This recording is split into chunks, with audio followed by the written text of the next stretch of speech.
From turning heads with his incredible knockout victories in 2022 to a controversial win against Jared Gordon that turned many against him, here's how Paddy Pimblett rose and fell from fame. Paddy burst onto the scene way back in 2012. Also famously known as the Baddie, this UFC star made it big in 2022, but he had started to make waves way before he signed for the UFC, and few could have predicted his rapid rise to fame. He started training in MMA in his mid-teens, and by the time he joined Next Generation MMA, he already knew that a career in mixed martial arts was meant for him. He made his debut at just 17 years old, a pretty young age in this field, and quickly became a fan favorite. It was easy to see why people loved him. He had an exciting fighting style and was willing to engage in some intense brawls. Well, he turned pro in 2012 with an impressive record of over 3 fights before he joined the Cage Warriors and made his name. Dana, Shelby, let's get England back on, lad. Let's get back to the UK.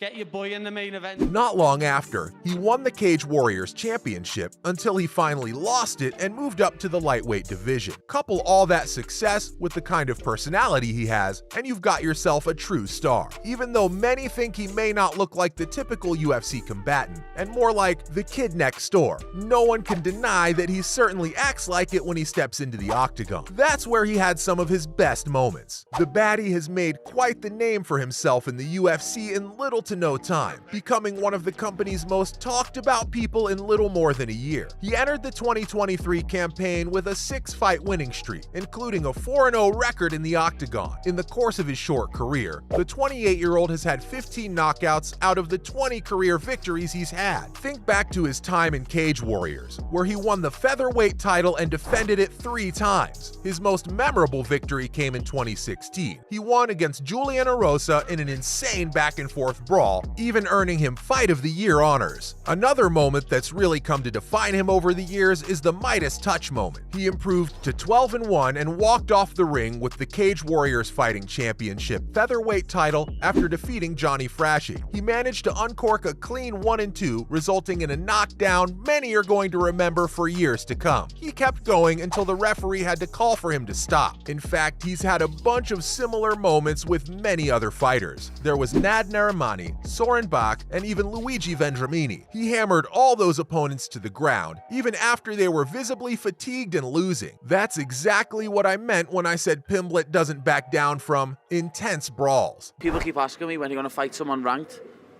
When the contract gets put in front of me with someone ranked, I'll fight someone ranked. Despite all these victories, Paddy's career took a turn for the worse in recent years, primarily because of his struggle with binge eating. In an interview with Ariel Helwani, Paddy revealed that he's been dealing with the issue since he was a teenager, and that it's greatly affected his ability to make weight for fights. In the interview, Pimblett also gave some details about how wild his diet can get. He didn't really get into all the specifics, but from what I know, from what he has said, the numbers could feed a family of 5, and that's not even a one-off day. Paddy admitted to having an unusual relationship with food, especially because of how he cuts weight ahead of fights. Just last year in March, he talked about going on a 10,700 calorie binge after his victory over Kazula Vargas. You heard that right, 10,700 calories. It was because of the weight issues that he had to move up to lightweight, where he's had mixed results. Sure, it's not just that we get in baths and that, it's the week leading up to it. No carbs, very low calories, 8 litres of water a day, flush all the salt out your system. Do you drink, Paddy?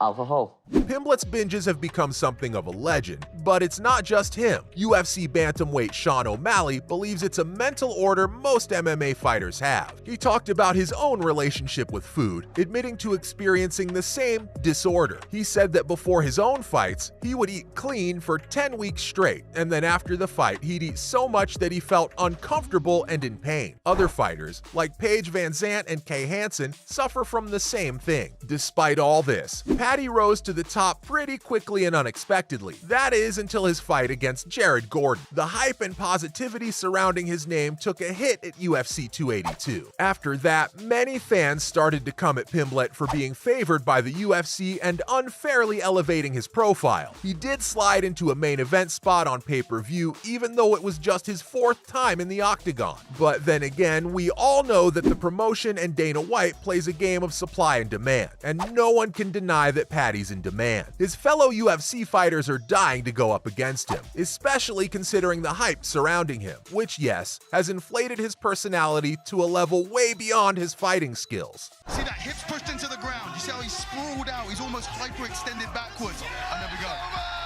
Paddy, the baddie, seems to think otherwise, though. He's convinced that he's going to make it to the top with his talent, while many others think that there are just way too many weaknesses in his game for him to be able to do that. In fact, the same fans firmly believe that his fight against Gordon was rigged, especially after seeing Dana's reaction to the result of the fight. The UFC boss was joined by Pimblett himself to bash Ariel Helwani on a podcast, which is when fans started talking about how the 28-year-old was definitely receiving special treatment from the UFC. That's when the corruption rumors got worse. To add to all that, recently a video has been making the rounds on the internet. It shows White nodding his head affirmatively when the judges shared their unanimous decision in favor of Pimblett. Several fans and pros were left shocked at the decision, and this video only confirmed what they already believed. What does Pimblett have to say about all this criticism? He's not too concerned. Here's what he's had to say. "I've got the little green marker next to my name with the W. Everyone else can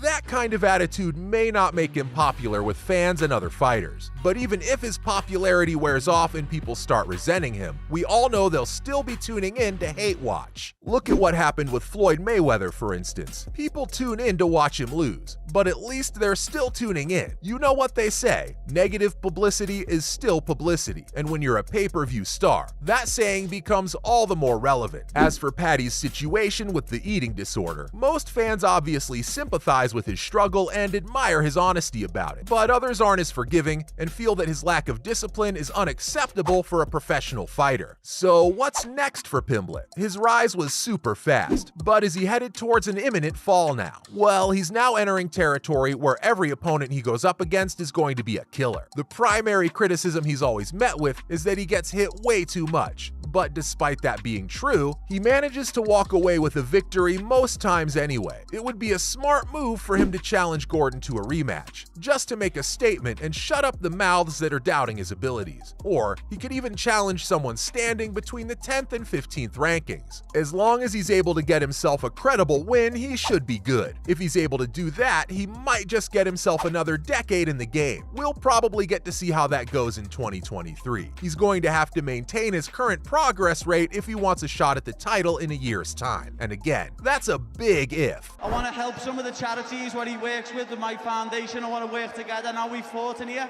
I want to work together outside the cage.